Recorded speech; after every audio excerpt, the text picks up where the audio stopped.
Give me that thing. Hey guys, Dave Ray here. You're watching Graveyard Cars. This time on Graveyard Cars, Allysa and Dave get cracking on the assembly of Buck's 1971 Challenger RT. Oh, okay, so they're pre-bent. Yep, you can keep tell. going. But when they hit a potentially dangerous roadblock, Allysa takes matters into her own hands, Hey, Mike, what are you working on? making sure the engine and suspension are ready for installation. What have you done? Mark fills us in on the reasons for Bondo's bad reputation, cutting down the myths that all filler is a bad thing. This is a textbook example exactly why filler has a bad name. Even with Allysa taking charge, will the team be able to rally to get the 71 Green Go Challenger on its own four wheels? Find out on this episode of Graveyard Cars. They're coming to get you, Barbara.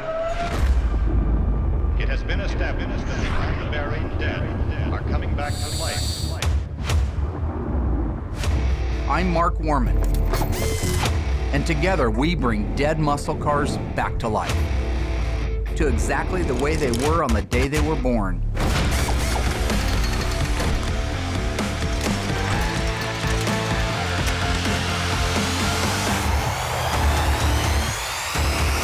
This station has remained on the air day and night. In case you passed out from the G-force in your new Demon, here's what happened last time. The team finished Bruce Gibson's burnt orange 1970 446 barrel Cuda. Will laid out the very difficult and highly translucent FK5 paint. Mark perfectly placed the iconic hockey stick stripe, and the ghouls took care of the rest, assembling the hood, deck lid, trim, and rocker moldings. Unlike most cars at GYC, this was a body and paint only job. Stunning that paint job on there. Bruce will be finishing the rest of the car at home and hopefully showing it off to us as soon as he's finished. We're working on a 1971 Dodge Challenger RT in this beautiful green go paint. I just got it back from Will here not so long ago, so we finally got it off the whirly jig. It's up on the bend pack and ready to start putting some parts on it. Yep, I kind of bring this one up under here and hook it into my tab here where my flex line's gonna go. I could just kind of feel it. Once that goes in there, I know I'm good there. This has a place to run the stud and a place for the pin to go through. Wait, this is like the hub. This is like the heart of the system here. Really cool, really important piece. Got to make sure it's brand new. Never use used brake parts. Make sure you always replace your brake parts. This here's my Firewall brake line. This end right here, you can kind of see it's got a specific shape. It wants to follow the contour of the Firewall, of course. All these little clips here, like this one here, this one, and this one, all control where this thing mounts to the Firewall. So this being a 1971, through there. So you gotta make sure you got the right brake line for the right year car you're doing. And it pays, like I said, to save your old brake lines, just so you know, you can make sure. But these guys at Inline Tube are awesome because they do a fantastic job with these brake lines. You can kind of see, just laying the thing up here, how it pretty well follows the right shape, you know, of where it needs to go. Yeah, I got all the Firewall lines done. I got my proportioning valve in. The lines are ready for the master cylinder. These guys at Inline Tube are awesome. They kind of put marks right here with tape on there. It says straighten, and usually there's two, but one came off. But it'll say like straighten between the two things here, so you know exactly where you got to straighten it out so you don't end up with a totally tweaked out brake line. Dave, wait. Hey, Don't start without me, I'm here. What's up? You I'm made here, it, don't huh? start without me. Did you get all your human resource stuff taken care of? I did, yes. Dad had me busy. Well, cool. Okay, Now, what I'm gonna do is, you haven't done any of these yet, have you? no. Okay, these aren't too bad. I'm really excited to work on this car. I've already met with Buck and learned the history on it, so it's great to be able to come out here and help Dave get it started. I already did some of the front ones, but these are the frame rail ones. Okay. This line right here is gonna go right down the frame and hook to that. It's gotta go through here, so go all the way down, keep going, and then go down, like right under here like that. Oh, okay, so they're pre-bent. Yep, You can keep tell. going. Okay, because what I gotta do is I gotta feed everything through this hole. Well, we got our frame line kind of mocked into place, our brake line. Okay. So I got to screw it into the proportioning valve where it's supposed to go. So now there's a bunch of little clips and fasteners that got to go along. And you can see here I got brake line clip for E-body, 70 to 74. So these are what they give you. We got some actual screw-in clips like that, as you can see, and then these ones right here snap in like that. And then that part would snap into the frame rail. See how that holds that in there? So that's kind of primarily the way that clip there works. Yeah, it was really great helping Dave and getting to see the car before everything else comes in. Pretty easy, everything went in like it was supposed to. It was the first time that nothing fought with us really, and it went as planned, so that was nice. Okay, so that's basically our frame brake lines. That wasn't too bad. No, that didn't fight us at all. Yeah, that just was try to figure with surprisingly. all the other components in there trying to get it in. That's why we do it now. It's Yeah, really I can see easier. that. So does this one go on the same exact way as the first one? Yeah, this one right here is basically the same setup we did before. That one, there's the brake line runs there. This is actually a vapor line, a 5/16 vapor return line like for the fuel system. But this one here, if you kind of look here, see this hole in the trunk?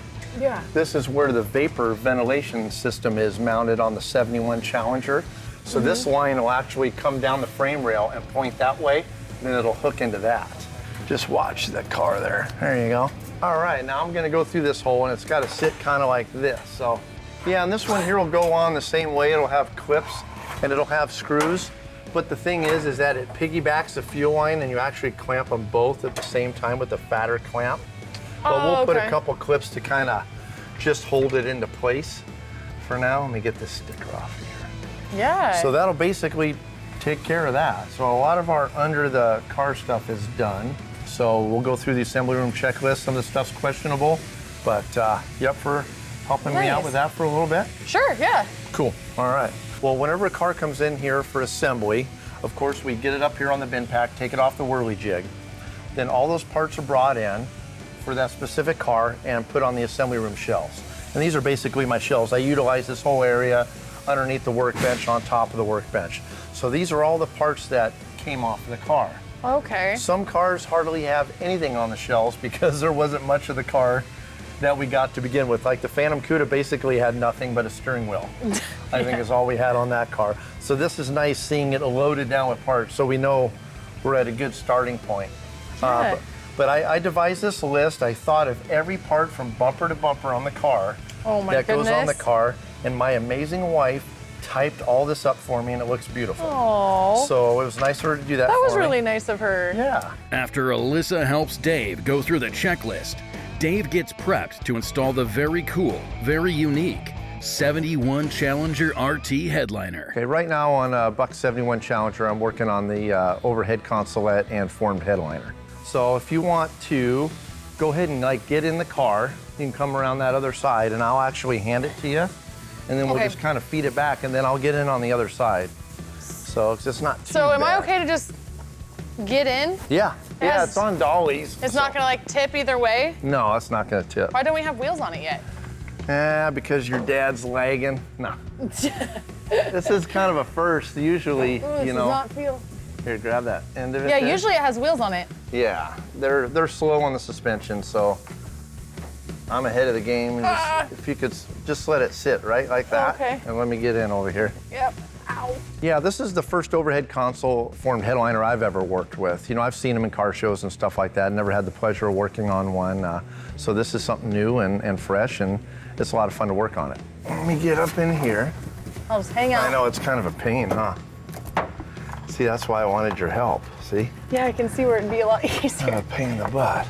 I think the overhead console's really cool. I love the formed headliner. I mean, everybody knows that the old bow style headliners, they all fall down, they sag and everything else. So this overhead console with a formed headliner is really cool because it fits nice and tight, and you got those cool, you know, little headliner up there with an extra, you know, different dome light, you know, set up in it. And then you got your seatbelt light, your low fuel light, your door jar light. Just makes it kind of cool and a little more modern, a little more classy. I'm impressed with how good of condition it's still in. The fact that it's still original is pretty awesome. Now, if you look there, see your seatbelt bolt? Mm-hmm. Go ahead and grab that. Okay. And it's gonna go in this big hole on the side. So I'll keep it from falling on our heads. We'll have to take those back out to actually put the seat belts in, but the nice part is See, it almost stays up there by itself, which is kind of cool. Sweet, that's it? Cool. Yeah, that's Wow. it. Yeah, basically right now I'll put the rear view mirror in to kind of hold the front, but it's just kind of hard to hold it with your head and get the 2 bolts in the side, so Okay, yeah, cool. that helps out. Yeah, and then I just got to get Larry up here to do the vinyl top. Yeah, there you go. Kind of sketchy or whatever, yeah. Yeah, I'm gonna go talk to my dad about getting the engine done because this thing on the skateboard thing is really sketchy. It is. It's terrible. Every time you jump in it, it moves. So you got to be kind of careful. But it's nice to have them, so then I can actually get some stuff done on the car. True. So for once, I'm way ahead of the game on this one. So yeah, that's good though. Makes me look good. As long as I'm waiting on them, I'm doing all right. So. Right, you are. Yeah.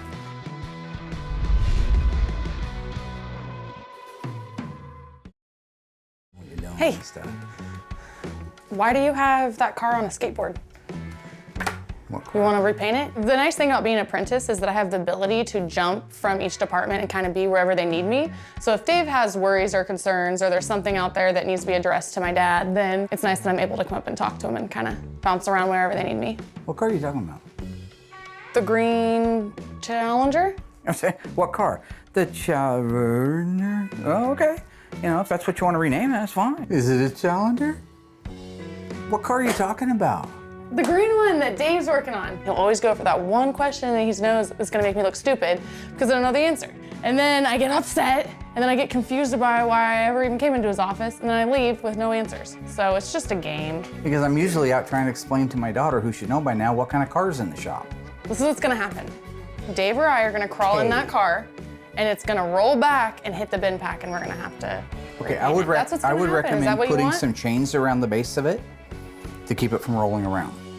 That's what I would recommend. So like around the wheels? Yeah, and that will keep it from moving around. And in the meantime, if still you guys think it's just really tell me that sketchy you're and ready not for the- that, it would help me to know that, because I could probably put enough together on it that you could get the suspension underneath it. Where have you been? Well, I've been out there in the shop putting engines together. Why is it underneath the bin pack? You crazy looking Nadine. I hate you. Whatever, Dad. Okay, well, if anything happens to it, it's your fault. It's Nice not hair. Dave or mine. What? Do you not like my hair? Nadine Cross, man. It's blonde. It's not. It's that gray. It's that post-sex Goodbye. with the devil gray. I think Allysa is not necessarily trying to take more charge. I just think that that's what happens when you're out there and you're under the gun and you're trying to get things done. And if along the way you can take a shot at the old man, you know, take it, right? It's clear, take the shot. Sorry. Nadine Cross. Are you serious? Do like this, just look off to the... This is not. Push it's your not- lips that's together. No. I don't appreciate it, honestly. Hey, Mike. What are you working on? Buck's Challenger 383. Perfect. I was actually just going to come and ask you about this. Good. So is this the last thing to hook up? Yeah, once you do this, we'll take it outside and fill it up with water, and then we should be able to run it. Nice. Okay. All I think right. we're ready to start it up. Let's do this. We don't need to Yeah. get my dad. We got this. You built it. All right, we'll fill it up with water, then maybe we'll go get him just to be here while we start it. Why? Well, because if something goes wrong, at least he'll be out here. How great would it be, though, if we go out there, fire it up, get it started, and then go in and tell my dad that we finished? Oh, all this time you said it's okay. That's fine. Okay. I mean, you're used to being in Do you trouble with want him, me right? Pretty much, yeah. Mike, there's no tomorrow. We got That's- to get this started today. Well, that can be your argument. Exactly. Dad, there is like no my dad tomorrow. always says, there's no tomorrow. Once Buck's 383 engine is locked in and fired up on the run stand, it's ready to be married to the K-member and installed in the Challenger. All right. I'm excited to start this thing. All right, I think we're ready. Okay. Going So good? what do I do? All right, so turn power on. Other way. Okay. Okay. So you know when it comes on because all the lights are on. And turn all these on. So as long as the green lights are on, that means we have fan, fuel pump, oil power, and then that's the starter button. Hey! Son of a What's up, boss? Yeah. No. See that?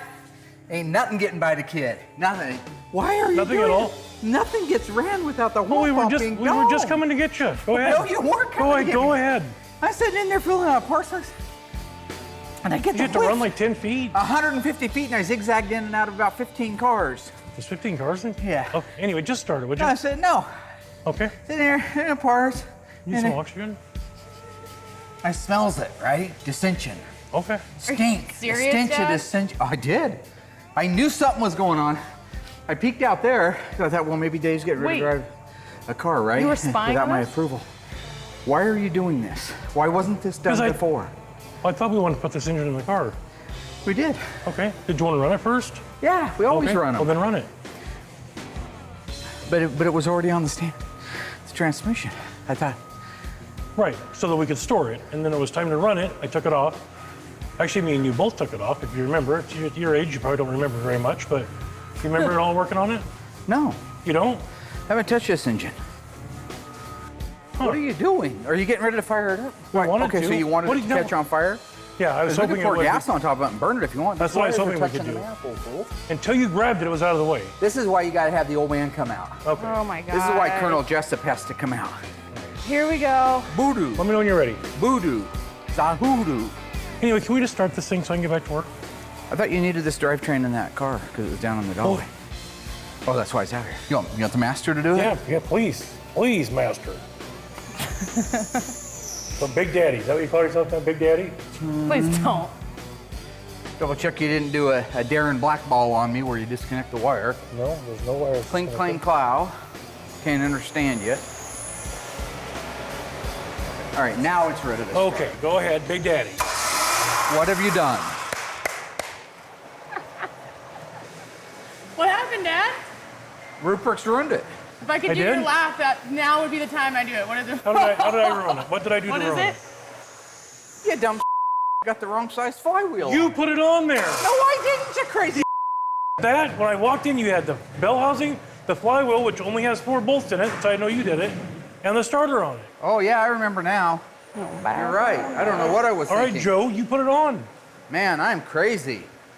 I must need a So you doctor. don't remember saying run upstairs and grab a flywheel? And I said, okay, and I walked outside and I came back. You had it I all went put up on there. front to save the world. I came out and you had it on the engine stand. That's all I know. Well, because now yesterday you said I did nothing all day and you had to put on the engine stand. So what is it? You hear that noise? Yeah, that's a 10.5-inch flywheel. Yeah. Yeah. What did you? I think why didn't you put the 11-inch? I don't on think there? it's a 10.5-inch flywheel. Okay. Because that's a 10.5-inch bell housing. All aluminum bell housings are 10.5-inch. Okay. So I think that must be a smaller one, perhaps out of something else. Okay. Although The wrong I don't one. know when the last time Mopar made that small of a flywheel. Something's weird. I know something's weird. Something strange. glad There's Dad- something strange in the 383. Who you gonna call? Iceman. You're the one that did it. Should we run the battery down or should I turn this stuff off? Oh my God. So right now, my dad's trying to figure out if he put on the wrong size flywheel on Buck's engine. So he's comparing it to this engine to see. We either got the wrong flywheel or we got... That's all it can be, 'cause there's only one starter, right? Well, I didn't say the wrong starter. I said we either got the wrong flywheel. We probably got the wrong flywheel. Or We're gonna you take said- this thing, let's roll it back in there and take it off. Just take the bell housing off of it. We got the flywheel out, and it's the right one. It's the 10.5 that goes with the aluminum bell housing. But looking at it, the starter's a little bit cocked out, like to the outside, which would mean that the teeth wouldn't engage with the ring gear on the flywheel, basically. But it's weird because it either goes in there or it doesn't go in there. If it goes in there, it shouldn't be cocked off to one side. So we're just taking the starter back out again to see if we can figure out what it is. But again, good reasons for me to come out here because these crazy guys, they just set fire to it and started peeing on the ashes and all kinds of stuff. I'm the level-headed guy, you know. I'm the ice pick, the ice tray, the ice cube, the ice man. That looks perfect now. Okay, so you just had the top bolt was cross-threaded for one. You probably started with a ratchet instead of started by hand. I started it by hand. I always You couldn't do. have. You could, yeah. Actually, I ran it all the way in and all the way out. It's not cross-threaded. It was. It isn't. It was. Where'd you leave off with? It was? Yeah. It wasn't. Okay. We can do that all day if you want to. Okay. You know, I can come over to your house later tonight. We'll have some beers and pizza and keep doing it Come on till one of down. us falls asleep. Well, to But be it you at wasn't your cross-threaded. age. I ran it all the way in, all the way out. Where's the Okay. bolt at? Try So it. now all of a sudden it's uncross-threaded, and it miraculously has solved its own problems. Where's the other bolt at? It's either cross-threaded or it's I not. had- You don't take it back out and then just put it back in. That's an aluminum bell housing over a steel bolt, grade 8 bolt. The bolt would have chased new threads in it. Okay. I believe you, Mike. Was it straight in there now or not? Yeah, it looks really good. You're doing a great job. Between you and me, that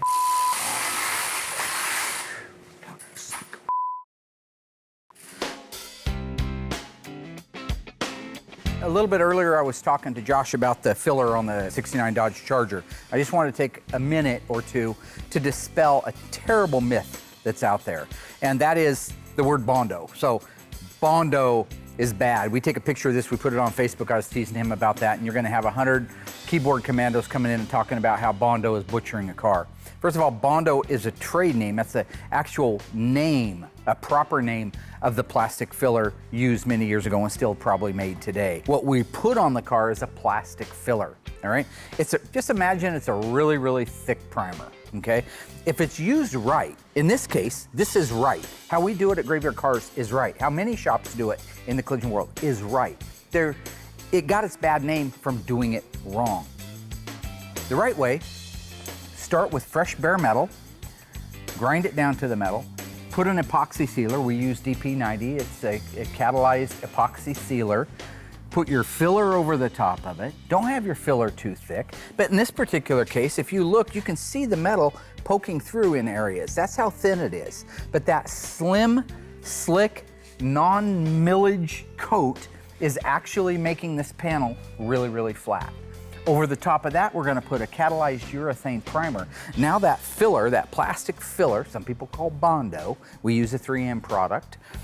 That filler is gonna be sandwiched between two catalyzed products. Moisture will never cause it to swell, never cause it to shrink, never cause it to rust, never cause it to do anything. So filler, when done right, is perfectly fine. The factory used filler, that's the fact. Even today, the factory uses filler because it's a perfectly good product if it's done right. I want to take you out back and show you what happens when you don't use it right, when you butcher a car like so many times people are accused of doing. This is going to be a really educational moment for you to be able to see how not to use plastic filler. These chargers are the ones that we drug in from Seattle a while back, or close to Seattle. Been sitting in that field forever and ever. This car goes out, the 68 Charger, probably original 318 car, gets crashed into a pole, this fender's caved in. The body man, or whatever he was, used car recon guy, drills these holes in the fender. That's what you see these right here. They put a slide hammer in there, and they work that slide hammer and they pull that dent out. They get it as far as they think they can get it, and then they just smear mud over it. Bondo, filler, plastic. And this is what you end up with. This is how filler got a bad rap, is because I don't want any Bondo in my car. Well, it's plastic filler, but okay, you don't want any in your car. Why? Because it cracks out. It does crack out if you don't do it right. If you put it on too thick and you don't prep the surface right, if you have holes underneath it that water can get through the back side. This is a great example. So here we are 30 years later. Give me an example.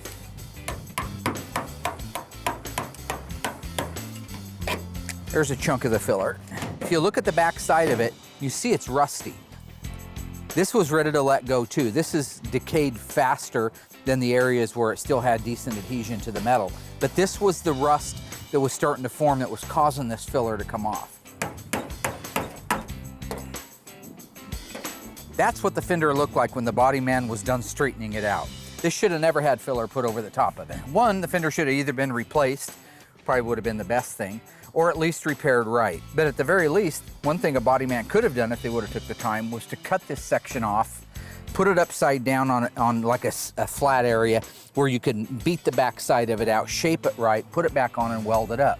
But instead, they kind of got it roughed out and they just smeared plastic filler over it.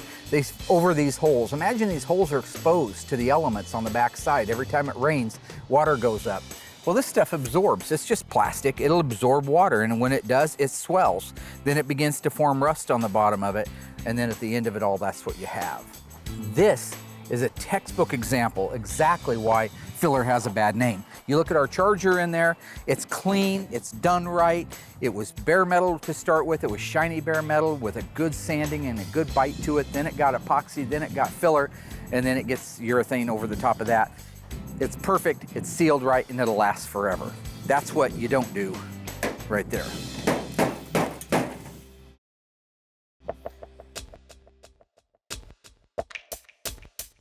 So all that was wrong was we had the flywheel. All that was wrong was the What are you doing? Are you trying to start it? Well, we were going to start it. You bat. Well, I'm giving an OTF. Can we start it when the cameras are on? It's kind of funny that when things go wrong here, my dad's the first one to place blame, and then he wants people to take responsibility for it. But as soon as it's on him, all of a sudden it doesn't matter. Oh, so I think that's kind of funny. Okay, are we ready? You got all three on, engaged. You can turn the fan off for now so you don't run the battery dead.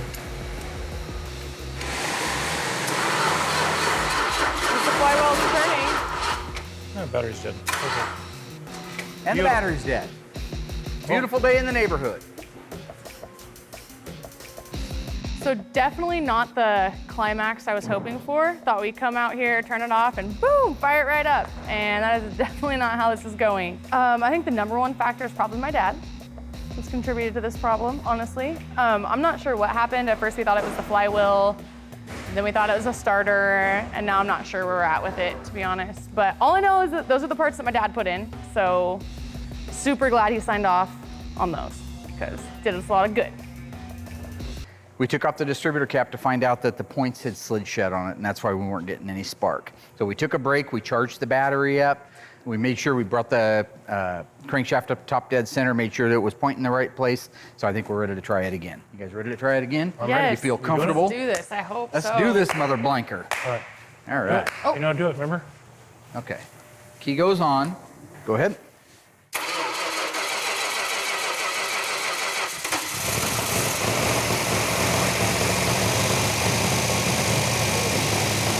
For me, one of the biggest payoffs in these builds is firing up that engine for the first time on the run stand. You got the smells, all your senses are on overload. I mean, you've got the vibration. You can actually feel that engine firing on every cylinder. And normally, I actually even love the sound of it, except when the technician is taking it upon himself to leave the right-hand muffler off. So the engine sounds great. Mike made sure that everything was good with the engine, so we're able to get it in the car now. I feel like I can take credit for this one. I'm the one that kind of got the ball rolling and let everybody know that this needed to be first priority, so yeah, take credit. This is the part when the engine's running that you're okay to start dancing. I showed you some of that. So you want to kind of get it going with the clap. This is the part where you dance. You get it going with the clap, and you get a little bit of rhythm, and then you start kind of just move your hand out like that. And then get the same thing going over here like that. And that's the right and the left like that. My dad likes to dance a lot in general. I'm not sure exactly what beat he's dancing to. It doesn't make much sense. I wish he wouldn't do it. Yeah, it was awesome getting to be a part of firing up the engine. I mean, of course, I was gonna make sure I wasn't left out of this one, but it was awesome getting to be out there and actually getting to be right next to the engine when you fire it up. Usually it's in a car, so that was really unreal to be right there with it. It sounded great. I'll get some stuff on here and drop it off with you. All right, thanks, Mike. Yep, thank you. Dave and Allysa prepped Buck's 71 Challenger RT for the drivetrain, installing the brake and fuel lines. In addition, they knocked out the headliner, the overhead consolette, and the dash. Okay. Ready to go? Yeah. Okay, so this here, we got to get through this hole right here. Okay. So it's not going to fit perfectly right in there, so we'll have to kind of twist it. So a little finagling, and we will get it. So if you want to grab that side there, just watch, these are sharp. Oh, yeah. You know, when Allysa first came back to Graveyard Carz, it was right about the time we moved into our new shop, and I think she was a little bit bewildered, I guess you might say. But watching her, you know, power this car through the shop and gathering up the guys and kind of making sure that we're meeting our deadlines and that we're doing things the way they're supposed to be doing, it's a mini me, really. So, you know, as a father, I'm certainly proud. As a shop owner, I'm really glad. I can see one day turning the reins over, possibly to her, and letting her carry on the torch. Yeah, you got the ball rolling in the engine room, and it sounds like we're going to be getting our suspension here very shortly, so. Ready? Yeah. Home run. I'm getting ready to put the shifter in here, our automatic shifter in the 71 Dodge Challenger RT. Still waiting on suspension. So I'm just trying to get as many things done as I can. I got some of my glass put in, got regulators, some stuff in. I just still need to drop in my door glass. Always difficult, you know, when it's in a position like this. So this is what, you know, I got to work on today. So just a few screws and a couple bolts and a spring. So this little deal right here, I kind of left it all together. It just makes it a little bit easier. This will drop right on down into the hole here, and that there will kind of screw on the side of your hump there. And you can kind of see it just drops right into place. And this will be just kind of mocked into place. I'm not just like installing this for good. It's not like it's gonna move the car right now, but just any little thing I can get to be ahead of the game makes it a little bit easier, so.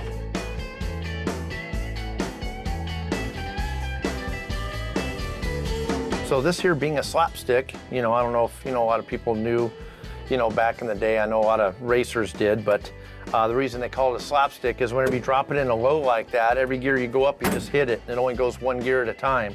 So there you go in a second, slap it, and then drive again. So you can concentrate on where you're going and just hit that thing as hard as you can.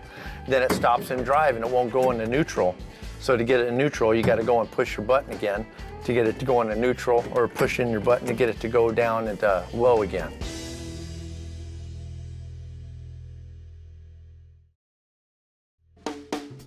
Right now, Mike and I are just wrapping up the exterior dressing of the 383 Magnum that goes in our 1971 Challenger. This is the FJ6 Green Go car. We had everything rebuilt. The engine's been done. It's already been ran on the engine run stand.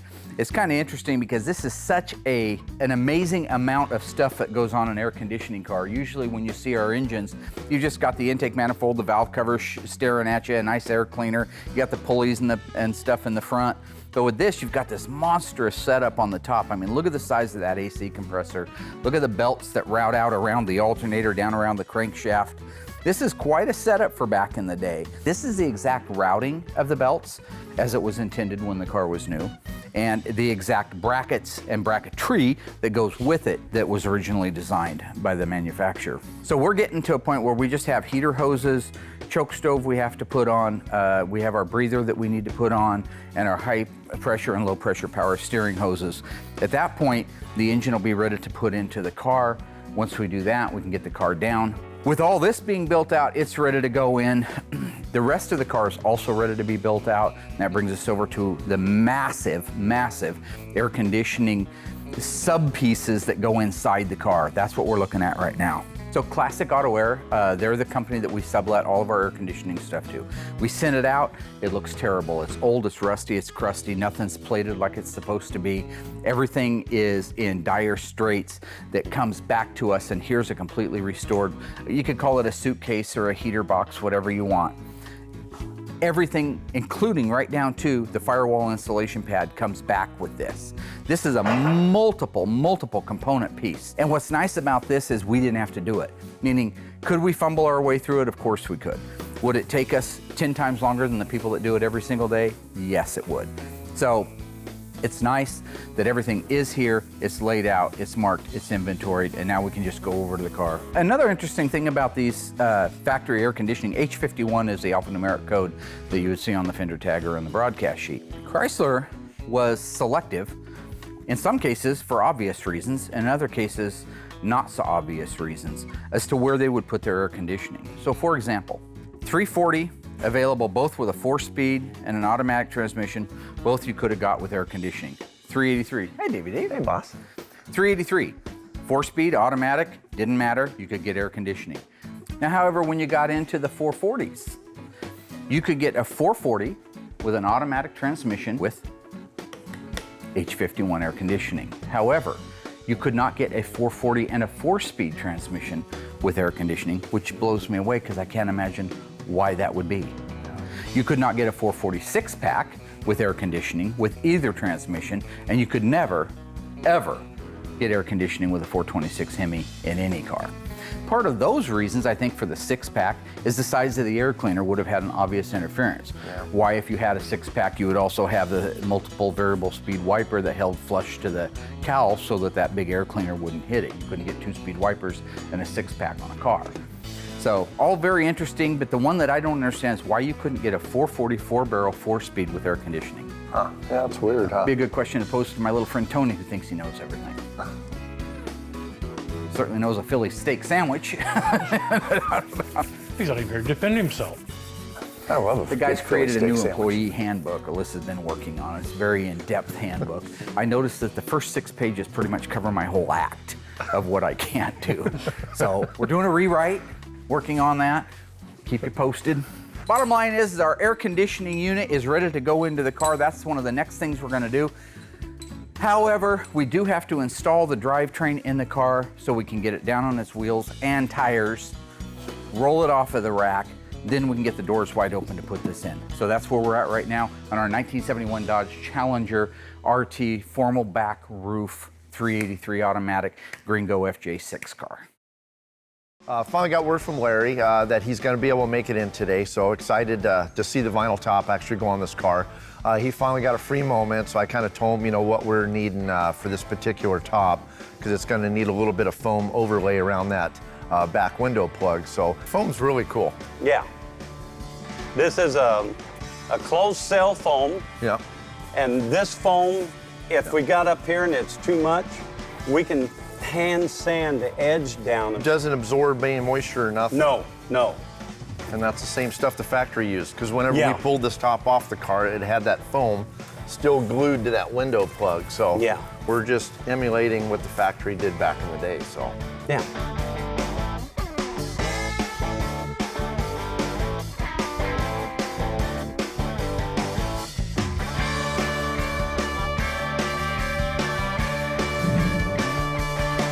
yeah, super excited that the engine and suspension is finally going in the 71 Challenger. I know you lit a fire underneath your mic and your dad's butt to get this thing going, and lo and behold, it's here and it's ready to go in. Super excited. We're getting ready to install the 8 3/4 rear end with the 323 Sure Grip in our 71 Dodge Challenger RT 383 formal back roof car. This is a 71 E-body, the performance version, which all got the rear sway bar, whereas in 1970, only the AAR and the TA Challenger received the rear sway bar. Let's take the nuts off of the shackles, thusly. Somebody's gone crazy with the wrench. Okay, who has a 5/8 wrench? Yeah, I mean, it's definitely time to get the engine and suspension in. I mean, this has been rolling around on a skateboard for a minute now, so I'm glad that I could help and get this done a little bit quicker. And I'm also really excited that we all get to work together as a team. So when we put the engines in and the suspension in, we get everybody together and we all get to do it together. So that doesn't happen very often. We're usually kind of all in our own areas of the shop.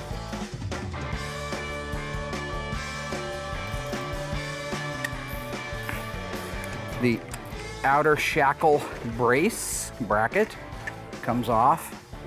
Take the bushing off. Oh, nope, people hate grease. They put it on the outside, but they don't put it on the inside. You gotta put it on the inside. Why? Did Royal put this together? That will not lubricate anything. He hates it.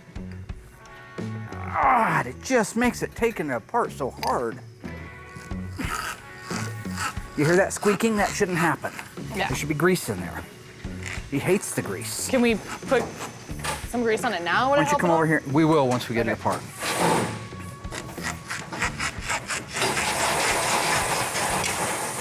Dry as a bone. No reason for that, ever. And I don't know for sure if it was Royal or not, but it's very stupid not to do it, because when you go to take it apart, it's difficult to do. And if you put it together, this will squeak on there. That's why we grease them. That's the whole motive behind it. Now these are shoved on all the way, so they're gonna squeak. Man. I got it. You want a pair of pliers to put on them and pry them off? Just to kind of grip them? Yeah, it might not hurt. See if you can twist it. Oh, they're sucking us on there, huh? Yeah, that's just squeezing Yeah. it. Dadgummit. Did you get the other ones off, Mark, or no? No. No, they need to come apart too. So Dave, when they asked us earlier if we foreseen any problems. Yeah, well, yeah, I should have talked to Nostradamus. Isn't he that? No, Nostradamus is a big predictor, yep. Yeah, there you go. Yeah. He's predicted it all. There's certain things like this that you just can't foresee happening, you know? It's like a monkey in a football. What does that even mean? Monkey a football? Oh, it's not good, whatever it is. Whoever mocked these into place just didn't grease them, so taking them apart is a And now they're all greased. We're past that point. We're ready to let the car down so we can put the shackles up into place, put the shackle brackets on. Then we'll put the sway bar brackets in place on the rear shock plates. The rear end will be done. Flism, flasm, that's pretty close on. Come down here more, Mark. A little more, yeah. Plasm, pretty close. Yep, right there. Beautiful. Wasn't plasm, sort of close. Yep. E-I-E-I-O-some. The bushings for the shackles are a little bit tight, so we're gonna grab a bigger pair of pliers so we can just kind of force them together. And as soon as that's done, we will be ready to put this bad boy down and move to the front of the car. Okay, everything's tightened down back here. It looks like they're ready to go to the front, so let's move up front. Did you get all the brake lines from inline tube, by the way? Inline tube. Fantastic. Yep. Just the best. I mean, they do a great They job. fit like a glove. Perfect. Yeah. Oh, I very think, smart. How many times you have to pull a radiator out to figure that one out? Yeah. Yeah, I did always it remember. every single time. Yeah, they're a pain in the butt. If you put the radiator in and you don't have this little carriage bolt in place, you got to take the radiator back out, which means you got to take all the coolant out of it, make a great big mess. Thing will Very fight smart. you. All for Very a bolt. smart. All right. Well, I'm not getting much traction there.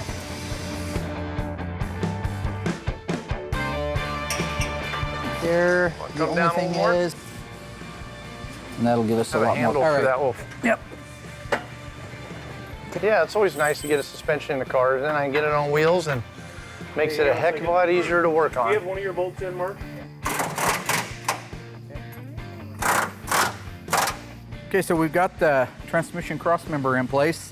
Front engine mounts to the K member are in place. So we're just gonna raise it up and bolt in the rest of the hardware. It'll be rolling this afternoon, no doubt about it. All right, head on up, baby. Here's why the ghouls will live to cash another paycheck. Dave and Allysa got the fuel and brake lines installed on Buck's Green Go 1971 Challenger RT. That wasn't too bad. No, that didn't fight us at all. Alyssa helped Mike get the Challenger's 383 engine fired up and ready to install. Mark showed us the correct use of plastic filler and busted the myth that Bondo means bad bodywork. Dave and Alysa got the headliner and the very unique overhead consolette installed in the 1971 Challenger RT, just in time for the ghouls to gang up and install the drivetrain. So now, Buck's Challenger RT can hit the road and track on its own four wheels. One of the things that the owner hasn't made his mind up on yet is the wheel and tire combination. I had bought the 15.7s that the car started life with. They're a painted wheel with a dog dish center cap. He said, no, I want Krager 5 spokes, the Krager SS, the retro style wheel. I happen to have a set of used ones that I had bought off Craigslist a while back. My guess is everything that's on that pallet, he's gonna wanna go one size up on. But we're gonna put it on right now, let it down, put it under its own weight, roll it back and forth, get the car to settle, and find out if that's gonna be the right size. Let's stink it and drink it. Just take her down a notch. Just take her down a notch. You need a Relax. 13, 16. Take her down a notch. 13. I've you got, hurt Mike's feelings and he's lashing out. Now, you folks, got lug let's all nutters? give him a group hug. Let me grab my nuts. You got lug nutters, boss? Like right here. They're nostalgic. I mean, this is what everybody ran back in the late 70s, 80s. So what I'm gonna do is I'm gonna take pictures of this. I'm gonna call the owner of the car and say, now, for sure, is this the wheel and tire you want me to spend your money on? If he says, yeah, that's it, I'll take a look at the tire sizes, reorder the brand new wheels with the correct offset and the correct size. I'll send those off and check in and see how we're doing.